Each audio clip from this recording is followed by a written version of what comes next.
জন্ম নয়, ঠাকুরগাঁ আমার বড় হওয়া নয়। এই বাংলাদেশে আমার জন্ম, বাংলাদেশে জন্ম হওয়া বড় হওয়ার কারণের জন্যই এই ঠাকুরগাঁর বাড়িতে এসেছি আপনাদের কাছে বলবার জন্য। এমন একজন ব্যক্তিত্ব জনাব ফখরুল ইসলাম আলমগীর স্যারের সম্পর্কে বলবার জন্য। স্নিগ্ধতা, মুগ্ধতা, ভালোবাসা, সমাজ চিন্তক, রাজনৈতিক বিশ্লেষক, দেশের জন্য, মানুষের জন্য, দশের জন্য, গণতন্ত্রের জন্য, ভোটাধিকারের জন্য, হিন্দু মুসলমান সকলে ন্যায্য অধিকার আদায়ের জন্য যিনি কথা বলেন, তিনি হচ্ছেন আপনাদের এই এলাকার সুসন্তান জনাব মির্জা ফখরুল ইসলাম আলমগীর।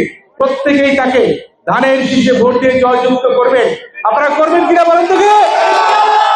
আমি বাংলাদেশের নাগরিক হিসেবে, ঠাকুরগাঁয়ের সন্তান নয়, বাংলাদেশের সন্তান হিসেবে আমি মির্জা ফখরুল ইসলাম আলমগীর স্যারের জন্য আপনাদের কাছে ভোট প্রার্থনা করতে এসেছি।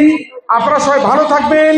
হিন্দু, মুসলমান, বৌদ্ধ, খ্রিস্টান সকলে মিলে 12 তারিখের নির্বাচনে জনাব ফখরুল ইসলাম আলমগীর স্যারকে সবাই আবাল বৃত্ত বনিতার লাইনে দাঁড়িয়ে গণতন্ত্রের পুনরুদ্ধারের জন্য, দেশের শাসনতন্ত্র কায়েমের জন্য আপনারা প্রত্যেকে ভোট কেন্দ্রে গিয়ে জনাব মির্জা ফখরুল ইসলাম আলমগীরকে ভোট দিবেন।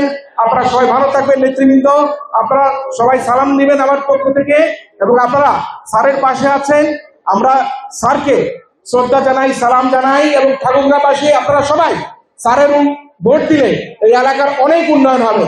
আমরাও কমিটমেন্ট করে যাচ্ছি, উন্নয়নের জোয়ারে ঠাকুরগাঁ ভাসবে যদি ফখরুল ইসলাম আলমগীর বিজয় লাভ করেন। বিজয়ের পথে ফখরুল ইসলাম আলমগীর। ভালো থাকবেন। আসসালামু আলাইকুম, নমস্কার।